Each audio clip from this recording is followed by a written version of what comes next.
There's tremendous frustration with politicians who won't do what they said they're going to do. I get that 100%. At the same time, we're left with no alternative because the alternative is the Republican Party, wholly owned subsidiary of multinational corporations and the richest people in America. So now, look, we don't live in an ideal world. I wish we did, but we don't. And we almost always have to choose between the lesser of two evils. But that doesn't mean you shouldn't go out and vote. You absolutely positively should vote because the other option is more evil. Now, it means you fight harder the next time around in primaries to make sure we get good options, right? But the reality is there's 4 different kinds of Democrats, if you ask me. And I'll tell you what it makes sense to vote for and what it doesn't, okay? There is one category that I wouldn't vote for under any circumstances. So it's not like I say, oh, vote for a Democrat blindly. Hell no. So if Joe Lieberman calls himself a Democrat and expects my vote, hell no. No way, no how. I would never in a million years vote for Joe Lieberman. Ben Nelson's on that list. Evan Bayh is on that list. There's never been a pro-corporation, pro-rich person bill that screws the middle class and helps the richest 1% that those guys didn't love. They're not getting my vote under any circumstances. Now, luckily, Lieberman will be destroyed in the next election. Evan Bayh is already retiring, so he can go make millions from his friends in lobbying circles. Ben Nelson's still in there, right? But you should primary him the next opportunity you get. No question about it, okay? Now, that's the first group. And so you do primaries, but if, you know what? In a general election, you go vote anyway. Write in Alan Grayson. I don't care. Write in Russ Feingold. Write in J.R. Jackson. But you should always vote, because if you don't vote, that means you don't give a damn and you don't have any right to complain about what the results were, okay? Now, number 2, is the great mass of the Democratic Party. Guys who I disagree with all the time. Guys that drive me crazy, that we talk about here. Some who richly deserve primary opponents so we can get real progressives in there. But are they better than the Republican alternative? Unquestionably. You vote for them now, you hold your nose.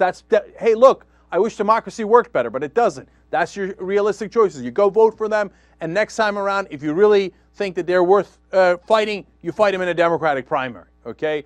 That's 90% of the Democratic Party. But there is a third group. The third group is real progressives who've been fighting for you the whole time. Some of them are in tough districts.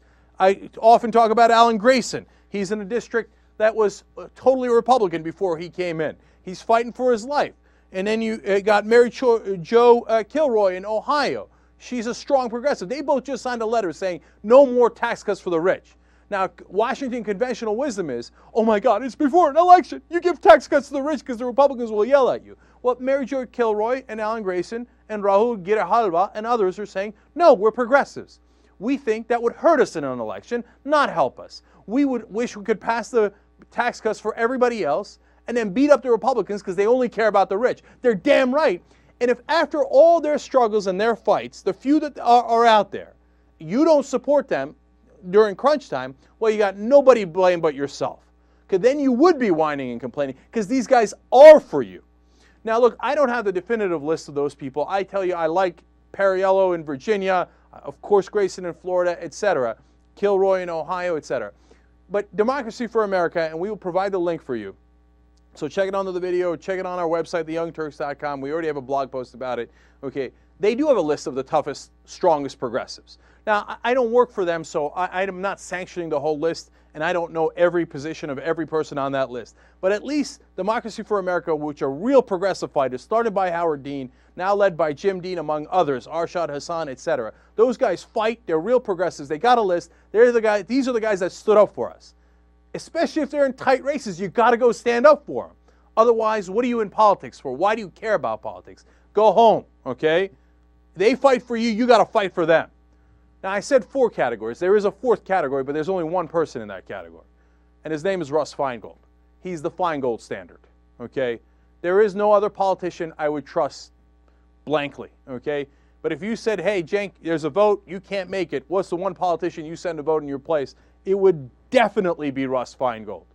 And not because he's strict party line, not at all. He often crosses the party line. Do you know that Russ Feingold crosses party lines more than everybody but 6 people in the Senate. He's among the top 6. So there are 94 other guys who are more partisan than Feingold. He's not partisan. He just votes based on principle. And nearly every time I agree with him, because he looks at it and he says, look, the Democrats want me to vote for financial reform, but I think this financial reform is a joke. I'm not going to vote for it. He did it before. When Clinton proposed financial reform that deregulated, he was one of the 6 Democrats who said, no, I'm not going to vote for it. This is going to destroy our economy. He was right. So if a guy's been right all this time, and he's had the courage to act, he was the one senator who was 99-1 against the Patriot Act, or in favor of the Patriot Act. He was the one guy against it. Why? He said it takes away our civil liberties. He was right. This is the Feingold standard. And now he's down in his race in Wisconsin. He's down by about 7 points to a millionaire Republican who got all the advantages of government, including subsidies, but now wants to cut off all those advantages for anybody underneath him. And who wants to make sure that his number one priority is tax cuts for the rich, okay? Now, you got a real progressive fighter, the progressive fighter, against a millionaire Republican who wants to cut his own taxes. And if you sit on the sidelines, then Obama and everybody else in Washington is right. Then you are whining and complaining and not doing anything about it. You got to get in there, you got to help Feingold, and you got to help the other tough progressives that Democracy for America put out there and they selected through hard work. I'm certainly not saying that because I like the Democratic Party. They're not my uncles. I attack them all the time. I hold them accountable because that's what my job is. I'm part of the press. I'm supposed to hold the government accountable. But when you have a vote and you have a choice, we have to make the right choice. And when it comes to volunteering or donating, you know what? Ron Johnson is way outspending Russ Feingold. All across the country, there are these conservative groups, a newspaper story out about it today, outspending Democratic groups, not the parties, but allied groups, outspending Democratic groups by 6-1 across the country. In 15 close House and Senate races in 15 states, I should say, the conservative groups have raised money from the billionaires, from the Koch brothers, literally, okay, that was in the story, among others. They go to the richest people in the country. Some of these front groups are only front groups for one person, okay? They set up a fake grassroots organization, and it's powered by millions from some of the richest people in the country, okay? They're outspending Democratic allies, progressives, 6-1. That's why they got some of these progressives on the ropes. So the guys who fought for us, you got to help them get up off the ropes. You got to fight back. This is the time to rally the troops. So check out the links, see what you can do, and my God, if you know anybody in Wisconsin. Tell your friends, tell your neighbors, tell Randy Gonzalez, I'm coming. We're all coming, man. This is the time to get people's back who had our back.